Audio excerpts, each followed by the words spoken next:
अपने बबुआ के मुड़न कराइयो न से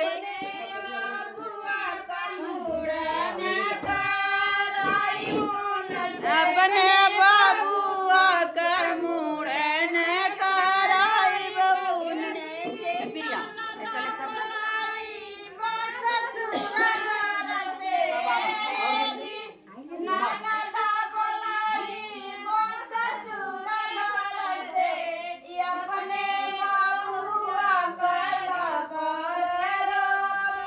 अपने बबुआ कल करी रो पाइबो